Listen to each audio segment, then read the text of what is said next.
Good morning again, everyone. It really is good to see you. If you were here last week, you would have heard the first part of this story.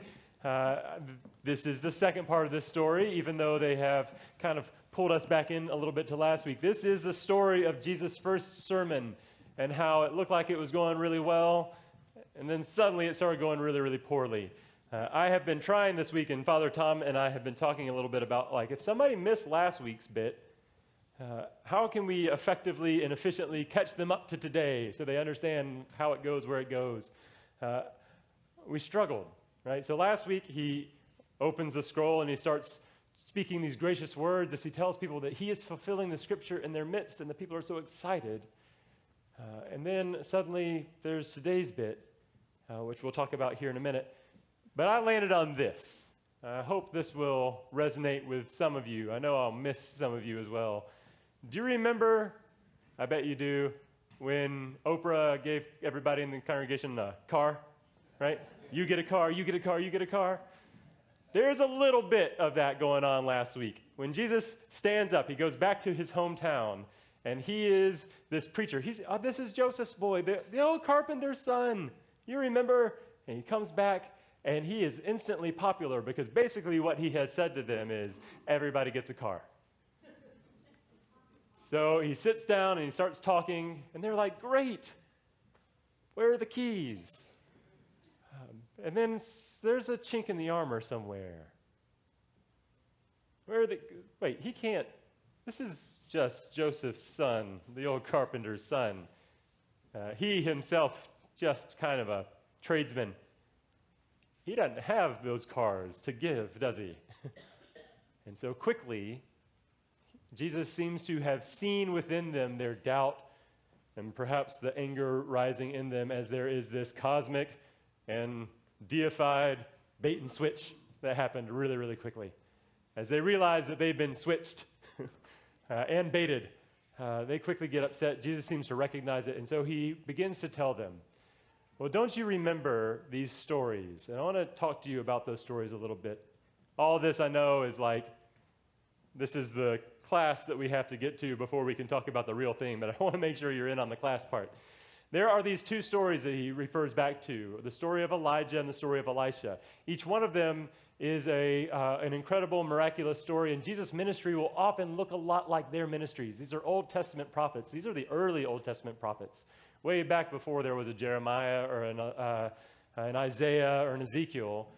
There were these prophets who were leaders in their community who were also raised up by God to offer correction and to guide the people into the path that God was calling them to. In the midst of all this, as the people were, as a society, beginning to drift away from the path that God had called them to, these two prophets, from time to time, would have these miraculous signs. And Jesus references two of them.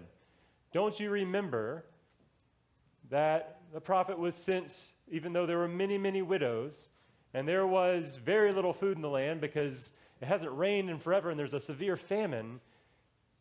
The prophet was sent to a widow in Zarephath. Now, I'm going to guess that if I asked you to find Zarephath on a map, most of you would struggle. I would too, or Sidon for that matter. This is an area on the kind of Mediterranean coast of the Levant, way up north, kind of outside the bounds, or right on the boundary of what you would call Israel. This is the territory, from the perspective of the Israelites, of foreigners. And so Elijah, the prophet of the Israelites, who is calling the Israelite people back to the path that God has called them to, ignored all of the suffering widows of Israel to go to a suffering widow of Zarephath. And they had enough food to last. This is the miracle that sometimes we talk about whenever we talk about the feeding of the 5,000, because she had so little, and yet somehow, in God's mercy, it became so much. All right, so that's one of the stories. The other story is a story about Naaman. Naaman is the king, basically, who lived across the Jordan River. And one of the reasons that we call this a Jordan service is because we remember that the Jordan River is always that boundary between God's people and everybody else. But it's a permeable boundary. It's always supposed to be a permeable boundary. So Elisha, the prophet, there to call the Israelites into the holy community that they are supposed to be, to kind of pull them back to being on the track that God had called them to, ignores all of the lepers that live in Israel to go across the Jordan and to call Naaman to be cleansed. You can now maybe imagine a little bit more why the congregation, the hometown congregation, the ones who were so excited to have Joseph, the carpenter's son, sit down and say all these beautiful things and maybe even make these promises that everybody gets a car. As soon as he starts to talk to them about how he is stepping into the pattern of the prophets who will ignore their hometown pretty quickly, and not just their hometown, but the religious establishment or political establishment or whatever other establishment, so that they can go to those who are on the outskirts of the society and let God's mercy and grace be seen there first. Maybe it's not as surprising anymore why they grab them, chase them to the top of a hill, and start to throw them off the cliff. We are very quick, all of us, not just this congregation, not this synagogue in Nazareth on this day a couple thousand years ago, but all of us, generally speaking, are pretty quick in the midst of understanding about grace to hold that grace, and we're also pretty quick to become a little bit, well, we might say tribalistic about it, to suddenly limit the understanding of to whom that grace might apply, to fix boundaries there, to let those boundaries be relatively impermeable.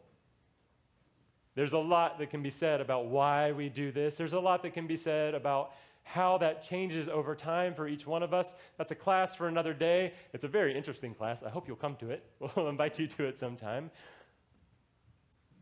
But I hope if we can just say that we all do that you'll at least start by nodding your head a little bit and say, yeah, I've seen it before. I know that as a society we do that. For instance, when we are threatened, when any society is threatened, it has a tendency to pull down and hunker down and make that boundary less and less permeable. I was in college when September 11th happened, and so I, as college students are sometimes, I thought that I was understanding a lot of what was going on around me, and yet I really wasn't. So going back and looking at it in retrospect is a fascinating experiment.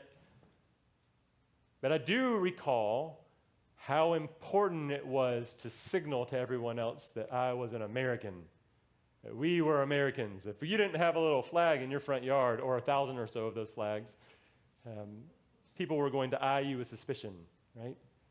Remember how many stories of how many people just slightly on the other side of signaling, however the society at large was understanding the signaling needed to happen. If they were just on the outside of that, how violent the reaction sometimes would be. That included persons of a variety of religions that were not Islam being categorized and then targeted as Islamic people that ought to be threatened or beaten or killed. If you don't remember that, that really did happen. How quick we are as a part of the fabric of our being to tighten down the boundary of who's in and who's out, to become a little bit more tribal and protective over grace, which is a heck of an ironic thing given how freely grace is given to us. Here's why I bring that up today. For all of the different things that we might be able to say about that, and I hope that there are many things that you might hold on to as that picture, an understanding about who we are might resonate with you, or maybe just clings against your armor. Maybe you'll think about the resounding sound of that clang later on. But I want to talk about that as it relates to church really, really quickly, especially as it relates to worship. We are in this season in which we are emphasizing our worship, meaning that we are hoping that all of us will take more time and more intention to understand it, to experience it differently, to incorporate an attitude of worship into our lives that extends well beyond 1 hour on Sunday. to carry that attitude and that orientation with us the rest of the week. And we've just sort of started this. There's small groups forming now. There's Father Keith preached a sermon last Sunday about the way in worship sends us out to the vulnerable and to the marginalized, just as Jesus says, my ministry will be with the marginalized and vulnerable. There's a way in which worship shapes us here and now too. When we say worship, often what we are referring to is liturgical worship. If y'all have been around me for a while, you know that I both love and hate all the church jargon. I love it personally. I just hate to use it, especially in contexts where some people didn't grow up with that language a lot. Liturgical really just means it's going to be us together and it's going to follow a pattern, right? That's the easiest way of talking about that. It's not just an individual necessarily, and it's going to follow a sort of pattern. So our liturgical worship, which is also sacramental, there's one more for you. That's going to be my last one for the day. And we'll talk about sacramental here in a minute. If we are talking about our worship in that way, though, what we are talking about is because it's us together and because it follows a pattern, it begins to shape us into that pattern. Meaning it's formational, sometimes is the way we'll talk about it. It shapes us and forms us. It builds us to be a different kind of community. And if we are going to take worship and we're going to be that kind of community for more than just an hour a week, but instead for a full 168 hours, the 167 other hours being spent outside of this experience, then what are the qualities of this community? How are we being shaped? And are we being shaped as ones that would reject the message of Jesus when Jesus says, being sent to the marginalized and the vulnerable, are the ones who would say, well, then us too? I mentioned just a moment ago that our worship is sacramental. This is one of those ones to remember forever. If you are a long-standing Episcopalian, you might have learned this in confirmation class long ago. Maybe it stuck with you. We have a tendency to drill this into people's minds. If you've never heard this before, you really might want to write it down. When we say sacramental, we are referring back to an old word that I won't even spend the time to define for you in terms of its etymology, but instead to say that we are talking about something that has an outward and visible sign of an inward and spiritual grace. The sacrament is the outward and visible sign of an inward and spiritual grace. You all heard that before? Yeah. It's a beautiful way of talking about things. I'd say that we have a sacramental outlook on life. That each one of us tends to be, when we float around a church like this for a little while, we tend to be people who see sacraments everywhere. Meaning that we tend to see outward and visible signs of God's inward and spiritual grace all over the place. When we talk about sacrament with a capital S, we are talking about only a few things. The waters of baptism, for instance.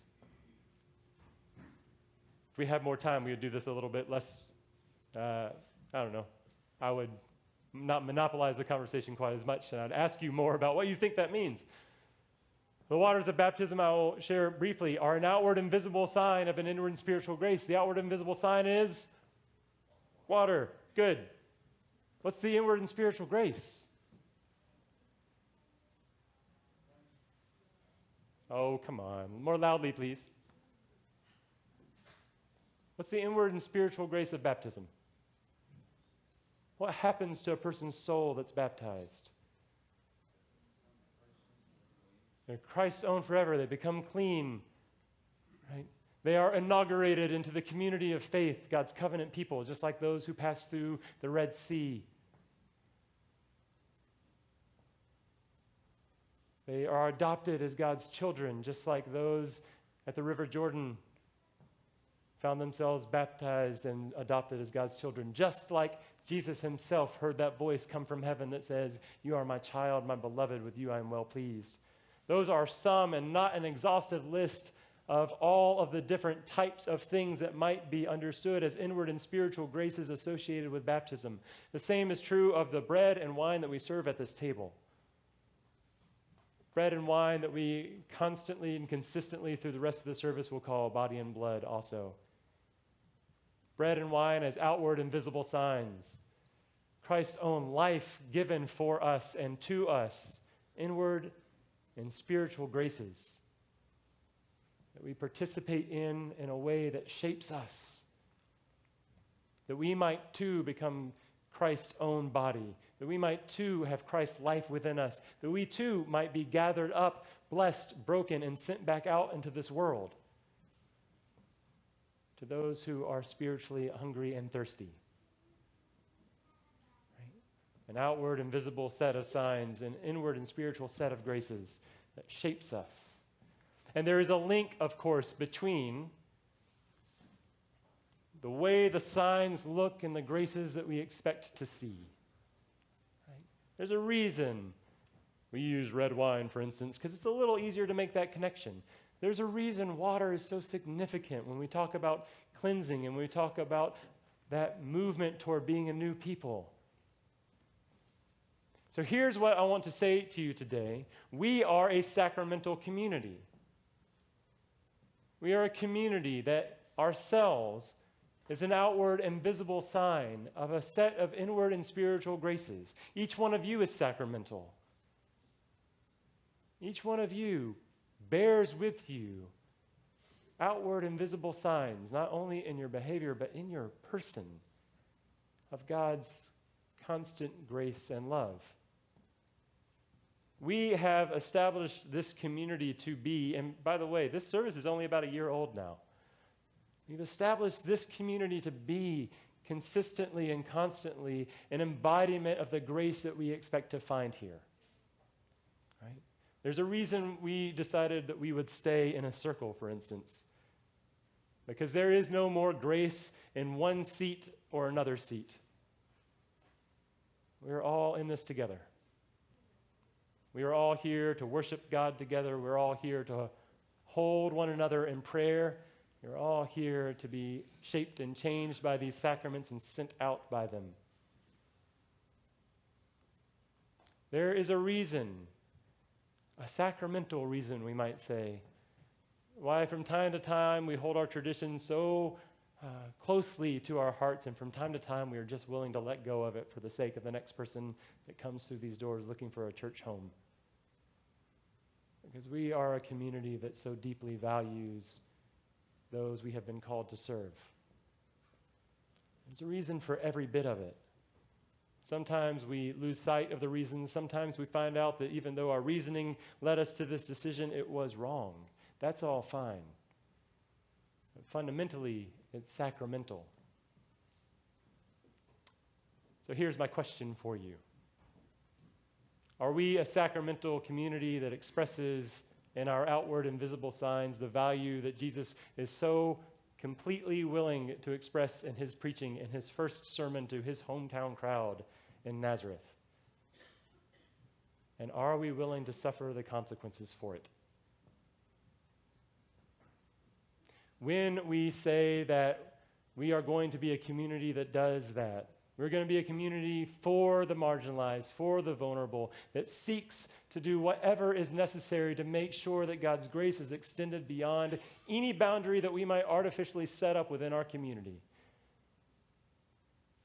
When that begins to push against the tribalism that is an infection within all of our hearts, are we willing to link arm in arm and say that no matter what, it's worth it? This is what God has called us to do. Are we, like Jeremiah, calling out to God? I don't know what to say or to do about this. We're just a little thing. Are we willing to hear God speak back to us? Don't say you're just a little thing. Just do what I'm asking you to do. I think we love each other enough to do it. I really do. I look out at this congregation, when I think about the 11:15 congregation that will gather today, when I think about Christ Church on the whole, I think we love each other enough to let love, as love always does with a capital L, just break through whatever boundary or tribalism we put up. If we begin to say that grace is for more than we expect sometimes, or it is greater than the differences between us. I think we're a church that will follow that grace not to the top of a hill to throw Jesus off after a sermon or to crucify him after his ministry, but instead will follow him to look upon the cross and see the face of love. I think we're strong enough for that. I think it's time that we begin with more intention than ever to be a sacrament whose outward and visible sign shows that inward and spiritual strength.